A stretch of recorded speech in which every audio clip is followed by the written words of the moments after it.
Hi, my name is Amanda Brown. I am a nurse and professional esthetician. I am also the owner of Reverie Beauty, where I do a lot with Gua Sha facial massages in my treatments. And Erin has invited me here to introduce Gua Sha to you and give you guys some videos on how you can use her stones at home. So I am going to do a series of videos to help you learn how to use these stones. We go into more detail in the treatment room, and that's not something I'm going to share with you in these videos because there's a lot of knowledge that comes behind that, and you really want a professional to do that for you. But there is a lot that you can do at home using a Gua Sha stone, and I actually prefer that my clients do this in between services because it's going to give you the best benefits at home to continue that consistent use. So let's start out just by introducing Gua Sha. What is it? Today we're going to talk about that. Gua actually stands for scraping. Sha stands for sand. So you can think of Gua Sha as scraping for sand, and what that means is you are using this technique to lift toxins up and out of the skin so that they can drain properly and they don't become stagnant in your system. There's a very different technique when you go to Gua Sha massage to a facial Gua Sha massage. When you do it on the body, it can cause what looks like bruising. It's not bruising, it's actually toxins coming up to the surface of the skin, but it can look like a bruise or like a hickey, if you've seen a hickey. We don't want that happening with the face. I do not want you leaving your treatments with bruised faces, and I don't want you at home giving yourself bruises on your face. So this is very important, knowing that the two are very different from each other. And so through these series of videos, I'm going to show you different techniques that you can do at home to help you maintain a good ritual, Gua Sha ritual. So what we use is a stone, and this is Geolenials, is that upside down? Geolenials stone. This is the rainbow fluorite. It is so pretty. I love her engraving on here. And I am obsessed. Like, I have a ton of Gua Sha stones, and I am obsessed with the way she designed her edges. I love this view edge here. I feel like it really hugs the neck very nice, and the base of the scalp here, along with the neck and the jaw.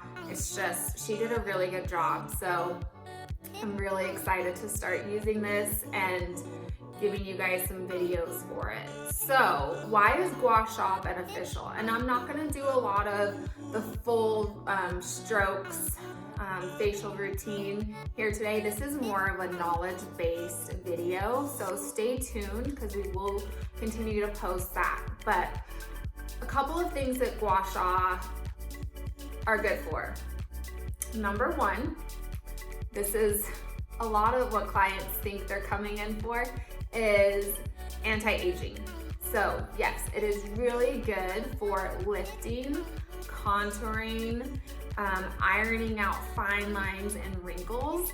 So that's a really good benefit, but I like to focus more on releasing muscle tension and getting those muscles to not be so tense and tight. And doing that, we're allowing the lymphatic system to drain more efficiently.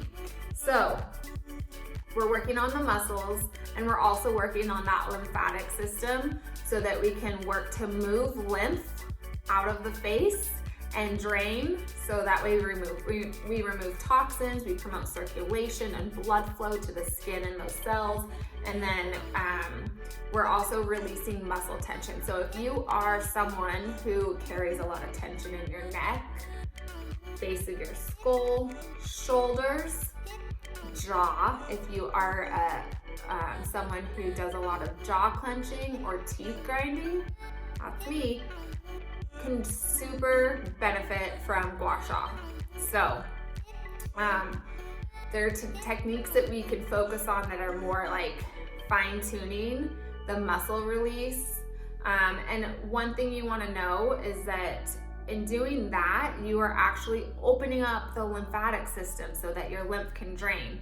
So something to know about the lymphatic system is it can become very stagnant if you're not moving your muscles. Lymphatic is not like our circulatory system that constantly is, the heart's constantly pumping and blood flow is flowing all throughout our body. Lymphatic's not the same. It actually takes a muscle contraction against those lymph nodes and the vessels in that lymphatic system for the lymph fluid to move. And a lot of times we show a lot of puffiness in our face. So under eye puffiness, I might have some today because I slept horribly last night. It was my son's birthday, so I ate not very well either. So those things combined can cause an accumulation of fluid. So if you're noticing your face feels a little puffier, I've had clients say, I think I'm getting, putting on weight. And I'm like, no, you're not. That's lymph fluid. And we can fix that using a Gua Sha stone. So we help to move that lymphatic, that stagnant lymph fluid back into the lymphatic vessel, and it can drain, release those toxins.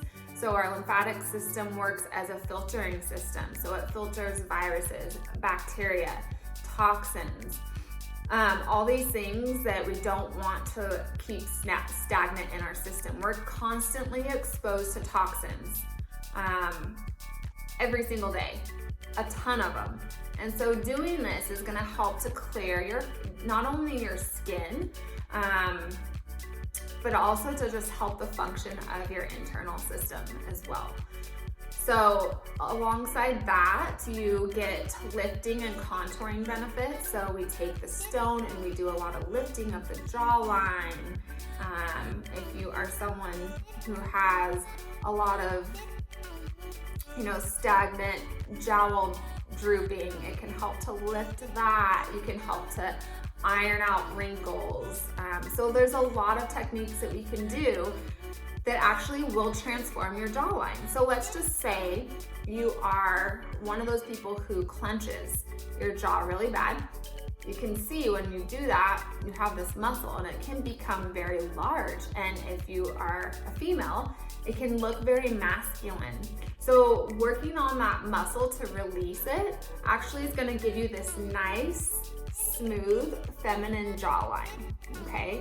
You will see this, if you're continuing to do Gua Sha, you will see a transformation in your skin. It's going to feel lifted and tighter. You can see the tone and texture improve. Over time, I'm not gonna promise this, but it can help with hyperpigmentation. It can help with dark circles under the eyes, because sometimes if that lymph becomes stagnant and gets backed up, things aren't flowing through your system well, and that stagnation can cause dark circles under the eyes. So it can help with those things as well. I know Erin wanted me to touch on the contraindications for Gua Sha. So this is important to know. And I say contraindications, but a lot of times you can work around these contraindications as well. So I also like to incorporate modifications. So first is Botox or fillers, okay? If you have fresh Botox, and let's just say for now, in your forehead area, now you definitely would not want to go over the Gua Sha stone for two reasons. If it's fresh, let's say within the first 2 weeks, you could actually displace that Botox, and then you could end up with a droopy eye. We don't want that to happen. That is not our goal and intention, and I know that you are spending lots of money on your, the service, so we don't want you to have a negative result. So if you have fresh Botox, don't go over that area. Doesn't mean you can't do areas where there's not Botox. So let's say you just have Botox in your forehead. You can still do the Gua Sha ritual on your neck and your jawline and even your under eyes, okay? If you have fillers, again, we don't want to go over those areas because we don't want to displace the filler. Now, let's just say it's past that 2 weeks and you want to do Gua Sha even though you have Botox. You can, but if you are going to go over those areas, do feather light touch. And the reasoning behind this is that the stone is going to cause your body to metabolize that Botox faster. We're getting the Botox because we want that effect, right? Of paralyzing the muscles in that area. If we are metabolizing it faster, it's just gonna make the Botox wear off faster. So the money that you're spending on it is not going to go as far as maybe you had hoped. So either just skip that area altogether or do feather light touches so that way you're not working to break down and metabolize that Botox faster. Having said that, you can still get great benefits if you have Botox or fillers, okay? You just work around them. If you are having active breakouts, again, that's another modification you wanna make. Gua Sha is really good to help clear acne because you're removing acne a lot of times is caused by toxins coming out. It's a whole facial masking concept. It has to do with your gut. I can go into more detail about that, but essentially it's those toxins coming out, and Gua Sha, we're helping to clear those toxins away from the face. So if they're cleared away from the face, then they're not gonna come out through your skin. So Gua Sha can be very good for acne,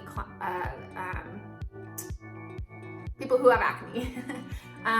The thing that you want to be aware of though is that you don't want to rub the stone directly over an active acne breakout. So if, let's say I have acne here and a normal stroke would look like this, I would just either kind of go over it like that or work around it, okay? And I will continue to show you guys how to do that. So that's the second contraindication. The next one is if you have very strong capillary breakage, or if you have a lot of red capillaries at the surface of your skin, or if you have a very active rosacea breakout. Again, you would want to go around those areas. Healing the capillaries is going to be something that you want to take care of. I can always help you with that. But with the Gua Sha, you're going to be sending a lot of circulation to the surrounding areas, which is going to help, bring oxygen to help heal those capillaries. So that's another modification. Again, if you're having very active rosacea breakouts, you just want to be very careful and go around those areas. But again, Gua Sha can help with rosacea. So doesn't mean you don't want to do it, just make the modifications. And then, let's see, blood thinners you want to be careful with because we don't want to cause the skin to bruise. So if you are on a heavy blood thinner, let's say like Plavix or Coumadin, even maybe aspirin, you just want to be very careful. Again, use lighter touch in those areas and, just kind of see what your skin can handle. I would never want to tell you to go off of your blood thinners because I know as a nurse, you're taking those for a reason. You could have a heart condition that you're taking a blood thinner for. So I would never say stop a blood thinner so that you could do Gua Sha. We just make modifications with Gua Sha, the stone, okay? If you're pregnant, Gua Sha is a really good option. Again, not contraindicated, but there is a modification we want to make. So, and actually Gua Sha is a really good option while you are pregnant because you can't get Botox, you can't do chemical peels while you're pregnant. I'm not necessarily an advocate for a lot of chemical peels, but I'm just saying that, some people are interested in doing those things and they can't do them while they're pregnant. So this is a really, really good option. It's very relaxing too, so mamas, could really enjoy it, pregnant mamas. So 2 modifications you want to make when you are pregnant and you're using a stone. You do strokes that come down your neck and stop at this area right here. And a lot of times you'll do a little wiggle. So this point right here actually has a grounding effect, okay? The reason why we don't want pregnant mommies doing this is because that grounding effect kind of pushes things down, and we don't want you to go into labor. We want to keep that baby in until it's ready to come out. So you just kind of skip that area. If you are pregnant, again, doesn't mean you can't do Gua Sha, but you would just kind of go and stop over that area. So you're not even going there. The other point you want to stay away from is right here, above the upper lip. So if you're doing any lip work, just avoid the upper lip area. There's a point right there, okay? So those are contraindications to Gua Sha. When you do Gua Sha, you want to make sure you've cleansed your skin. Okay, do it with a fresh face. Sometimes I like to do it right when I get out of the shower because that blood's already warm and circulating, and it's just really nice. So I've cleansed my skin in the shower. I get out, I'm going to apply an oil. So you always want to have some kind of face oil on your skin. Not all oils are good for our facial skin. So you want to make sure what you're using is going to be beneficial to your skin and not cause any kind of damage or breakouts. So Erin and I can always help you with that if you need a recommendation. So you'll take a few drops, you will pat that into your skin, all over your face, do your neck, shoulders, and back of your neck, because those are the places you're going to work with the stone. So once you've done that, I always like to kind of rub the stone with the oil too, so that the stone has a nice little coat of oil on it. And then you'll begin your strokes. You can do serums under the oil. I do that a lot, but I'm very particular about what you use because you don't want to overstimulate the skin with the stone. So if you have questions on whether or not the serum that you're using would pair well with the Gua Sha ritual, let me know. Happy to take a look and see what you're using and say, yes, that's great. Or no, I would just not do it at the times that you're using the Gua Sha stone. After that, I would let that oil just stay into your skin. The stone's gonna help to infuse it deeper. A lot of face oils have really awesome ingredients in them that are gonna be super beneficial to your skin. So you just let that oil stay and soak in well. If you're doing this in the morning, you can go ahead and put on a moisturizer and SPF. You can apply makeup. It actually makes makeup go on really nice because your skin is fresh and deep puffed and nice, glowy, and beautiful.